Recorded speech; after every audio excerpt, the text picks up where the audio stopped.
ఇది మీ పాత నగ, ఇదిగో మీ కొత్త నగ.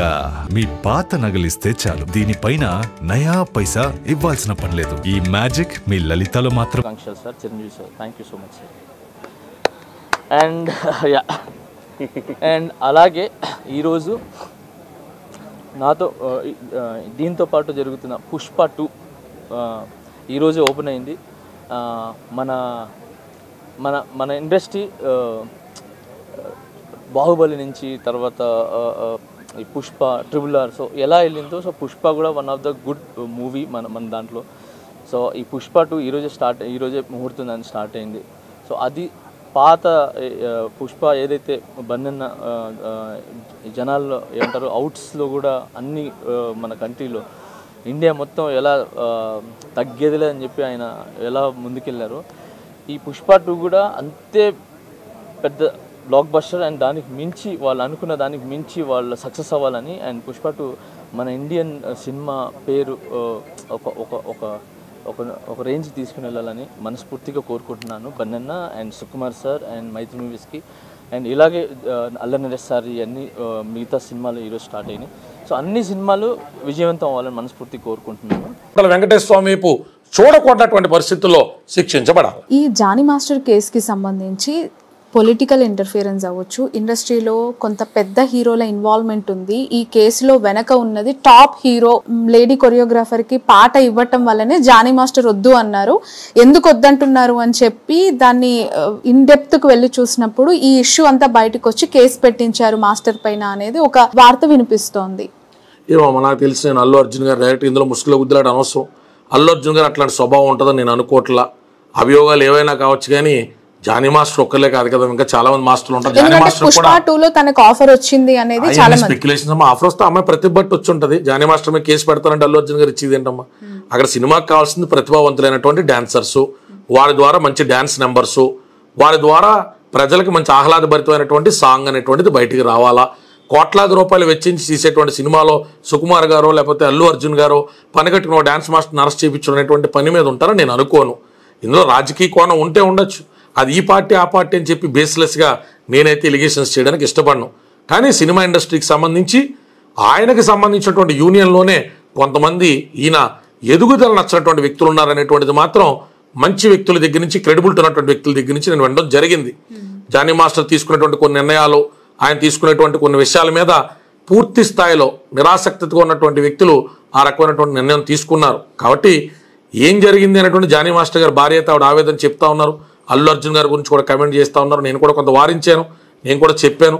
అటు ఆ అమ్మాయి విక్టిమ్ మీద కూడా మీరు ఎలా పడితే అలా ఇప్పుడేం మాట్లాడద్దమ్మా, ఎన్ని బెయిల్ విషయాల్లో ఇబ్బంది అవుతే అల్లు అర్జున్ గారు లాంటి ఒక దేశం మొత్తం కూడా గుర్తించదగ్గటువంటి వ్యక్తి అరవింద్ గారి అబ్బాయి గురించి, చిరంజీవి గారి మేనల్లుడి గురించి కూడా అంత స్పీడ్గా వద్దమ్మా. మంచి కుటుంబం, చరణ్ గారు కానీ అర్జున్ గారు కానీ ఒక స్పోర్టు స్పిరిట్తో ముందుకు సాగేటువంటి వ్యక్తులు కాబట్టి అట్లా వద్దని చెప్పడం మన బాధ్యత, వినడం వినకపోవడం వారి వ్యక్తిగత. బట్ ఎక్కువగా ఈ ఇష్యూ జరిగినప్పటి నుంచి కూడా వినిపిస్తున్న ఏకైక లైన్ ఏంటి అంటే రామ్ చరణ్ అంటే mega family versus Allu Arjun family మధ్యలో జరుగుతున్న ఈ ఇష్యూస్లో, ఈగో క్లాషెస్లో జానీ మాస్టర్ బలయ్యాడు. అతని మీద కేసు ఈ ఈగోస్తోనే, ఈ రెండు కుటుంబాల ఈగోస్తో కొనసాగుతుంది అనేది అది ప్రాక్టికల్గా డీకోడ్ చేద్దాం అమ్మా. జానీ మాస్టర్ అనేటువంటి వ్యక్తిని ఇరికించడం వల్ల ఎవరికైనా వచ్చేటువంటి లాభం ఏముంటుంది? జనసేనకు అలైన్ ఉండడం వల్ల, జనసేనకు అలైన్ ఉండడం వల్ల జనసేనలో ఏమైనా కీలకమైన బాధ్యతలు వహిస్తున్నారా?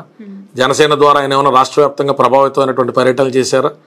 ఒక భార్యతో 10 లక్షల ఓట్లు ఆయన ప్రభావితం చేసి అటు ఇటు మార్చేటువంటి స్థాయిలో ఆయన వర్క్ చేసేటువంటి స్పేస్ పోనీ ఆయనకు దొరికిందా? ఒక నెల 2 నెలల పాటు పూర్తిగా చిత్తశుద్ధితో ఆయన పార్టీ కోసం పనిచేసి ఉండొచ్చు. కానీ అలాగని చెప్పి ఆయన్ని టార్గెట్ చేయడం కోసం మెగా కుటుంబాలన్నీ పరిగెట్టు కూర్చుని చాక్పీస్ తీసుకుని స్కెచ్ చేసుకుని ఆయన ఇరికించాల్సిన అవసరం ఉంటాయమ్మా. అవన్నీ ఏదో గట్టి మీద కూర్చున్నటువంటి మాటలు, అవి నిరాధారమైనటువంటి మాటలు, వాళ్ళకి నచ్చినటువంటి విధానంలో వాళ్ళు రాసుకుంటారు తప్ప దాని మీద అసలు అల్లు అర్జున్ అనేటువంటి వ్యక్తికి ఏం అవసరం ఉంటుందమ్మా? What will he get out of it? ఆ కుటుంబాలకు మధ్య రైవల్రీ ఎందుకు ఉంటుంది అని పిచ్చి మాటలు. చాలా దగ్గరగా కుటుంబాలతో ట్రావెల్ చేసినటువంటి వ్యక్తి నాకు తెలీదా? అసలు ఎప్పుడు చిరంజీవి గారు అసలు అంటే అన్ని పట్టించుకుంటారని కూడా నేను అనుకోను. ఆయన స్థాయిలో ఆయన అల్లు అర్జున్ గారు ఏం చేస్తున్నారు, ఇంకోళ్ళు ఏమైనా సినిమా చేస్తున్నారా, అవునా మన సబ్జెక్ట్ బాగుందా, ఏమైనా వినమంటే ఆయన కథ వినడం వరకు నాకు తెలుసు తప్ప చరణ్ గారు ఏం చేస్తున్నారు, అల్లు అర్జున్ గారు ఏం చేస్తున్నారు ఇంటర్ఫియర్ అయ్యి వాళ్ళ మధ్య పోటీ ఎన్ని ఆలోచనలు ఉండవు. వాళ్ళ స్థాయిలో వాళ్ళ ఆలోచనలు పెద్దగా ఉంటాయి కాబట్టి దేవుడు వాళ్ళకి అంత స్టార్డమ్, అంత పెద్ద జీవితాలు ఇస్తారు. అంత నేరో మైండెడ్గా ఆలోచించే వ్యక్తులుగా వారు ఉండరు. బట్ ఈ వార్త బయటికి రాగానే పవన్ కళ్యాణ్ అంటే జనసేన పార్టీకి సంబంధించి ఆయన సస్పెండ్ చేయడం జరిగింది. సస్పెండ్ చేయలేదు, జస్ట్ పార్టీ కార్యకలాపాలకు దూరంగా ఉండమన్నారు. ఎందుకంటే అభియోగాన్ని ఎదుర్కొంటున్నారు కాబట్టి ఆ ట్రెమర్స్ అనేటువంటివి పార్టీ రెగ్యులర్ కార్యకలాపాలకి అడ్డు రాకూడదని అనుకుంటారు. షోకాజ్ నోటీస్ ఇచ్చుంటే బాగుండేది, ఆయన వివరం తీసుకుంటే బాగుండేది నేను అనుకున్నాను. అది వారి పార్టీకి సంబంధించినటువంటి నిర్ణయం కాబట్టి వారు తీసుకుంటారు. సస్పెండ్ అయితే చేయలేదమ్మా, తప్పు ఇన్ఫర్మేషన్. బట్ ఎంతవరకు సపోర్ట్ ఉండొచ్చు అంటారు? ఆ పార్టీకి ఓపెన్ గా తను సపోర్ట్ చేశారు అండ్ ఎవరైనా సాయం చేస్తారు కదా, లీగల్ అడ్వైస్ గారి నుంచి కావచ్చు. డిప్యూటీ సీఎం హోదాలో ఆయన చేయగలిగేది ఉంటుందో, పక్క స్టేట్ లో జరిగినటువంటి విషయం కదా, బహుశా బయటకు వచ్చిన తర్వాత ఒకసారి పిలిపించుకుంటారు, మాట్లాడతారు, ఆయన సైడ్ వెర్షన్ కూడా ఆయన వింటారేమో. ఇప్పుడు మన దువ్వాడ శ్రీనివాస్ గారు లాంటి ఇన్సిడెంట్ జరిగింది, ఆయన అంత అంబిగ్విటీలో ఇన్ఛార్జ్ కింద కొనసాగించడం తప్పు అనుకున్నారు. గౌరవనీయులైనటువంటి ప్రతిపక్ష నాయకులు, మాజీ ముఖ్యమంత్రి వారు, కడప ఎమ్మెల్యే శ్రీ వైఎస్ జగన్మోహన్ రెడ్డి గారు అతన్ని ఆ బాధ్యతల్ని తప్పించారు. కానీ మొన్న ఏదో అవసరం మీద 2 రోజులు 3 రోజుల క్రితం పిలిచి అపాయింట్మెంట్ అయితే ఇచ్చారు కదా. సో మన కోసం పనిచేసినటువంటి వ్యక్తులు ఏదైనా ఎలిగేషన్ ఎదుర్కొంటున్నప్పుడు కొంత డిస్టర్బెన్స్ అంతా సెటిల్ డౌన్ అయిన తర్వాత మోరల్ సపోర్ట్ ఇవ్వడం అనేటువంటిది ప్రతి నాయకుడు ప్రజా జీవితంలో చేసేటువంటి ఒక అనివార్య కార్యక్రమం. ఎవరైతే జానీ మాస్టర్ వైఫ్ ఉన్నారో మీతో మాట్లాడినప్పుడు ఆయేషా గారు జానీ మాస్టర్ ఈ కొరియోగ్రాఫర్ తో ఎలాంటి అటాచ్మెంట్ ఉందని మీకు ఎక్స్ప్రెస్ చేయడం జరిగింది. ఎందుకంటే అసలు పెళ్లి చేసుకోలేదు, ఒక కొరియోగ్రాఫర్ గా జాయిన్ అయిన వ్యక్తి జానీ మాస్టర్ తో క్లోజ్ గా మూవ్ అవుతూ బుర్కా వేసుకోవటము, ఆయనకి ఇష్టంగా ఉండటం అంటే కొంత అనుమానం తావిస్తోంది. అంటే క్లారిటీ ఉందా సుమలత గారికి విషయం? ఇప్పుడు ఇల్లీగల్ రిలేషన్ అయినా లీగల్ రిలేషన్ అయినా ఈరోజు ఎవరు స్వేచ్ఛ వారిది. హైకోర్టు కూడా దాన్ని చట్టరీత్యా నేరంగా సుప్రీంకోర్టు కూడా తీసుకునేటువంటి పరిస్థితులు లేవు. కాబట్టి వారిద్దరికి మధ్య ఏదన్నా ఒక బంధం ఏర్పడి ఉంటే అది వారి ఇరువురు ప్రైవేట్ టైం. ఎవరైనా కూర్చుని దాని జడ్జిమెంట్లాగా మాట్లాడడం అనేటువంటిది మన క్యారెక్టర్ని చూపెడతా తప్ప వాళ్ళ క్యారెక్టర్ని ఏమి డిఫైన్ చేయదు. జానీ మాస్టర్కి సంబంధించి ఆయన ఒక సెలబ్రిటీ మాస్టర్ కాబట్టి ఆయన జీవితం సున్నితమైంది. సో ఆబ్వియస్లీ ఎవరైనా ఏవైనా కమెంట్లు చేసేచ్చు అనుకునేటువంటి మన భావదారిద్రంలో ప్రతి ఒక్కడు ప్రవరాక్యుడిలాగా మాట్లాడతాడు కదా. అవతలోకి సంబంధించి అందరూ ఏదో సొంత పిల్లలతోనే కాపురాలు చేసేటువంటి ఉత్తముల్లాగా ఇలాంటిది ఇన్సిడెంట్ జరగానే ఎవరికైనా వచ్చి కింద నీతిలే చెప్తా ఉంటారు. వ్యక్తిగత జీవితాలు ఈ మధ్య మరీ దరిద్రం అయిపోయిన సోషల్ మీడియా జమానాలు తప్ప ఆయన వ్యక్తిగత జీవితం ఎవరికైనా వచ్చేదేంటి సచ్చేదేంటి అమ్మ. ఆయన ఒకరితో తిరుగుతాడు, 100 మంది తిరుగుతాడు, ఏమైనా ఇబ్బంది ఉంటే వాళ్ళ భార్య కంప్లైంట్ అవ్వాలి, లేదా ఇలాగ ఎవరికైనా అమ్మాయి కడుపులో వెళ్ళిపోతే ఆ పిల్ల బయటకు వచ్చి కంప్లైంట్ అవ్వాలి. ఇవన్నీ ఏంటంటే ఆదర్శాలు బాగా వల్లించడం, జియో టెక్నాలజీ ఎక్కువ వచ్చేసి ఇంటర్నెట్ ఫ్రీ అయిపోయిన తర్వాత జానీ మాస్టర్ క్యారెక్టర్ గురించి మాట్లాడుతూ ఎవరితో ఇన్స్టాగ్రామ్ అకౌంట్ తీసుకున్నాను అనుకో, ఎంతమంది అమ్మాయిలు బ్లాంక్ మెసేజ్లు పెడతారో మనకు తెలుస్తుంది. సలహా తేలిక కదమ్మా, చెప్తా ఉంటారు దిక్కుమాల సలహాలు అన్ని దాంట్లో ఉన్నాయి. ఇక సెలబ్రిటీ పబ్లిక్ ఫిగర్ ఒకటి అయ్యాడు అనుకో అమ్మ, ఇంకా ఆడు ఖచ్చితంగా ప్రవరాక్యుడిలాగే ఉండాలి అన్నది వీడి తీర్మానం. ఈడు ఉండడు, ఆడు ఉండాలని చెప్తే నీకు అంత ఆదర్శవంతంగా నువ్వు అనుసరించేవాడు ఉండాలి అనుకుంటే నువ్వు ఉండి చూపించు. ఇప్పుడు ఇలా సెలబ్రిటీ ఎందుకు అవుతారు? వాళ్ళ ప్రతిభతో అవుతారు, వాళ్ళు ఏదైనా రిస్క్ తీసుకుంటూ అవుతారు. వాళ్ళ ప్రతిభతో మనల్ని అలరించారు అంతే. అంతేగాని వాళ్ళ క్యారెక్టర్ కాండాక్ట్ ఇంటికాడ తలదించితే ఆఫీస్ కాడ ఎత్తరు, ఆఫీస్ కాడ దించితే ఇంటికాడ ఎత్తరు అని చెప్పాలి. మిమ్మల్ని ఇన్ఫ్లుయెన్స్ చేయలేదు కదా. ఏ కామనమ్మా, సొసైటీలో ఎవరి జీవితాలు ఆడు చూసుకోడు కదమ్మా. ఆడ జీవితాల్లో ఉన్న దరిద్రాలన్నింటినీ కూడా తప్పించుకోవడం కోసం ఎవడో ఒకటి మీద ఏదో నింద ఎత్త ఉండాలి. సెల్ ఫోన్ ఓపెన్ చేస్తారు, పొద్దున్న జీవితం నేను సాధించినప్పుడు ఓకే జానీ మాస్టర్ విషయంలో ఇది చాలా తప్పు, ఇలాంటి వాళ్ళు ఉరి తీయాలంటాడు. మన కర్మ అంతే, ఏం చేస్తాం, దౌర్భాగ్యం, దరిద్రం. ఇండస్ట్రీతో చాలా క్లోజ్ గా ఉంటారు దిలీప్ గారు, మీరు చాలా మందిని చూసుంటారు పరిచయస్తులు. మొన్న రీసెంట్ గా కూడా మీరు న్యూస్ మేకర్ రాస్తారు ఇష్యూలో లావణ్య. సో ఈ ఇష్యూ ఎలా ఉండాలి? చాలా సెన్సిటివ్ ఇష్యూస్ తెర మీద సీసీటీవీ పెట్టుకుని బతకాలం. ఇంకా అలాంటి సీసీటీవీలో పెట్టుకుని ఎవరితో మనం మారుతున్నాడు 1 minute అని చెప్పి సెల్ఫీ తీసుకుని మారుతూ ఉండాలి. ఇప్పుడు మీరు బయటకి వెళ్ళి చేట్టుకున్నాడు అన్నారు, ఏం చేస్తాం? ఆవిడ కెమెరా ఉంది, నేను ఆవిడకి దూరంగానే కూర్చొని చెప్పాలి. సొసైటీ అది ఎన్న కొద్ది గుర్తింపు పొందాలన్నా ఎవరితో మాడకూడదు. ఆడు ఒపీనియన్ అది. నువ్వు ఎలాంటి వాడు అనుకోలేదు అన్న, లావణ్య కేసు చేస్తావు అనుకోలేదు, మరి ఏం చేస్తావు అనుకున్నారా? అంటే ఇది దరిద్రం, దౌర్భాగ్యం ఇది. ఇప్పుడు డాక్టర్కి వెళ్ళి చెప్తాడంటే ఎవడో సలహా, సరే మీరు హెచ్ఐవి పేషెంట్లని ట్రీట్ చేయకూడదు, క్యాన్సర్ పేషెంట్లు చేయకూడదు, అలా పోతున్నాడు పోనివ్వాలి, ఎంతో తప్పుడు పని చేసేలా గారు. అసలు ఒక డిస్క్రిమినేషన్ అనేటువంటిది ఎక్కడి నుంచి స్టార్ట్ అవుద్దంటే నీ బుర్రలో ఉన్న పురుగులాగే అవతలోడు బతకాలనుకున్నటువంటి దౌర్భాగ్యం నుంచి. సమాజంలో హార్డ్ అండ్ ఫాస్ట్ రూల్స్ ఏమీ లేవు. ఇంకొకరిని హాని చేయకుండా నీ బతుకు నువ్వు ఎలా బతికినా అది బతికే కాదు. ఎవరికాడు చెప్పే తీర్మానాలు తీర్పులు ఏంటంటే ఆడు అనుసరించాలని ఇంకోటి అనుసరించాలని చెప్తాడు. జానీ మాస్టర్ విషయంలో జరుగుతుంది ఏంటి? రాజకీయ పరంగా అతను జనసేన పార్టీతో తిరిగాడు, వైఎస్ఆర్సీపీకి వ్యతిరేకంగా ఉన్నాడు కాబట్టి పోను వైసీపీ వాళ్ళు ఏదైనా తిడుతున్నారంటే అర్థం ఉంటుంది. న్యూట్రల్ ముసుగులో ఉన్నాడు కూడా ఏం జరిగింది పాపం అని రాసేవాడు కమెంట్ కనపట్లేదు నాకు. ఖచ్చితంగా లవ్ జిహాద్ పేరు మీద జరిగినటువంటి దుర్మార్గానికి జానీ మాస్టర్ నడి రోడ్డు మీద ఉరి తీయాలి. ఎవడు చూసి వచ్చాడు లవ్ జిహాద్? అక్కడ ఆ అమ్మాయి తప్పంట్లా, ఈయన తప్పంట్లా. అరే వెయిట్ చేయడానికి ఒక ప్రొసీజర్ ఉంది అబ్బాయి. ఆ అమ్మాయి కంప్లైంట్ పెట్టింది, ఇది జస్ట్ ఫస్ట్ ఇన్ఫర్మేషన్ రిపోర్ట్. ఇంకా పిల్ల 164లో ఏం చెప్పింది, ఏం ఎవిడెన్స్ ఇచ్చింది, పోలీసు వాళ్ళు ఏం కలెక్ట్ చేసుకున్నారు. నేను లావణ్య విషయంలో కూడా అదే చెప్పా. లావణ్య మస్తాన్ సైతం మాడిందండి, లావణ్య ఇంకోటి. ఒరే 100 మందితో మాట్లాడితే ఆ క్యారెక్టర్ నచ్చపోతే మ్యారేజ్ డిజాల్వ్ చేసుకోవడం ఒక ప్రాసెస్ ఉంది. ఒకవేళ మ్యారేజ్ జరగలేదు లివింగ్ అనుకో 493 మేము పెట్టిన సెక్షన్ క్వాష్కి వెళ్ళబోయాడా, యాంటిసిపేటరీ బెయిల్కి ఎందుకు వచ్చాడని అడిగాం.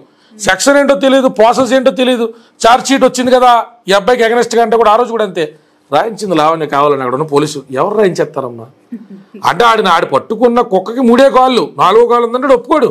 ఇప్పుడు దానికి మనం ఎవరిని ఏం చేయగలుగుతాం. జానీ మాస్టర్ని హిందూ మతం, నేను పొద్దున్న లేస్తే శివారాధనలో ఉంటా, నా హిందూ మతం నా వ్యక్తిగతం, నా మతం ఎవరికంటే సుప్రీమసీ కాదు ఎవరికంటే తక్కువ కాదు అనుకున్నాడు, గొడవలే లేవు. సుప్రీమసీ చూపించాలనుకున్నాను అనుకో, జానీ మాస్టర్ ముస్లిం కాబట్టి ఖచ్చితంగా లవ్ జిహాద్ యాంగిల్ ఉంటుంది, నేను కూడా ప్రమోట్ చేయాలి. ఇంకా ఇవన్నీ స్పెక్యులేషన్స్ అమ్మా. ఈ మాటలు ఏవి కూడా అతని కేసుని ప్రభావం చెయ్యవు. అతని కేసు విషయంలో అతను నిర్దోషాన్ని తేల్చాల్సింది కోర్టే. కోర్టులో సబ్మిట్ చేసినటువంటి డాక్యుమెంట్స్ చూసేదాకా అతను ఆరోపించబడ్డటువంటి వ్యక్తే నిందితుడు కాదు. నిందారోపణకి నిందితత్వానికి చాలా తేడా ఉంటుంది. నక్కకి నాగలోకానికి ఉన్న తేడా ఉంటుంది. He's just an accused and till proven guilty he's innocent. అలాగా అమ్మాయికి ఏదైనా బాధ ఉంటే నిజంగా అమ్మాయికి న్యాయం జరగాలని కోరుకుంటాం. ఆ అమ్మాయి తరపున కూడా ఖచ్చితంగా ఏదైనా సాయం కోరినప్పుడు నిలబడాలనుకుంటాం. కానీ ఇవన్నీ కూడా ధర్మబద్ధంగా, న్యాయబద్ధంగా, హేతుబద్ధంగా ఉండాలని కోరుకుంటాం. ఎవరెవరో ప్రొవొకేషన్లో ఆ పిల్ల కేసు పెట్టినా ఆ పిల్ల తప్పు చేసినట్టే. నిజంగా ఈ మాస్టర్తో 5 ఏళ్ల పాటు మంచి పాజిటివ్ నోట్లోనే జరుగుండొచ్చు సంభాషణ కానీ స్నేహం కానీ. అయితే ఇక్కడ పాయింట్ అలా నేను నిన్నటి నుంచి అన్ని మీడియాలో చెప్తున్నా, పోక్సో మాత్రమే పాయింట్. ఆ అమ్మాయి ఏ 17 ఏళ్ళలో 16 ఉన్నప్పుడు కలిసిందనేటువంటి విషయం వస్తే ఆ అమ్మాయి ఎంత ఇష్టపూర్వకంగా ఇతనితో ఉన్నప్పటికీ ఇతని కేసులోంచి బయటపడడం కష్టం. ఎందుకంటే ఇక్కడ చట్టం వ్యక్తిగతంగా కలిసి ఉండడం, తిరగడం ఇవన్నీ కూడా చట్ట పరిధిలో ఉండాలి. చట్టం ఏం చెప్తుంది, మైనర్ బాలికలతో తిరగద్దు. వాళ్ళే వచ్చి నీ మీద పడ్డా కూడా నువ్వు ఒప్పుకోవడానికి వీల్లేదు. ఎందుకంటే they have no right to give a consent ఇవ్వడానికి రైట్ లేదు. చాలా మంది 5 ఏళ్ళు తిరుగుతుంది కదా అంటే ఇవన్నీ మన ఎమోషనల్ స్టేట్మెంట్స్కి ఎవిడెన్స్ బేస్డ్ లీగల్ స్టేట్మెంట్స్కి చాలా డిఫరెన్స్ ఉంటుంది. Morality is not legality. Always legality is not having a right to have morality. ప్రతి లీగల్ అంశంలో మనం మోరల్ జడ్జిమెంట్స్ కూడా దాంట్లో నిమిడీకృతం అయి ఉండాలనుకుంటే తప్పు. ఓకే, ఒకవేళ అది ప్రూవ్ అయితే ఎన్ని ఇయర్స్ శిక్ష ఉంటుందంటారు? ఎందుకంటే అది చాలా ఇంపార్టెంట్. పోక్సో ప్రూవ్ అయితే మాత్రం అతనికి 7 సంవత్సరాల నుంచి యావజ్జీవ శిక్ష పడినా కూడా మనం ఆశ్చర్యపోక్కర్లేదమ్మా. నా కన్సర్న్ అలా పోక్సో మీద తప్ప మిగతా సెక్షన్స్ మీద లేదు. జానీ మాస్టర్కి సంబంధించిన బంధువులు కూడా టచ్ లో ఉన్నారు. ఆ డాక్యుమెంటేషన్స్ ఇవ్వాలి. ఇది మీ పాత నగ,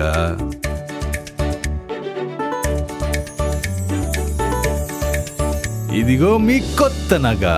పాత నగకు సమానమైన బరువుకు 5 నుంచి 11 నెలల్లో కొత్త డిజైన్ లో నగలు తీసుకోండి. మీ పాత నగలిస్తే చాలు, దీనిపైన నయా పైసా ఇవ్వాల్సిన పనిలేదు. ఈ మ్యాజిక్ మీ లలితలో మాత్రమే. లలిత అడ్వాన్స్ ప్లాన్.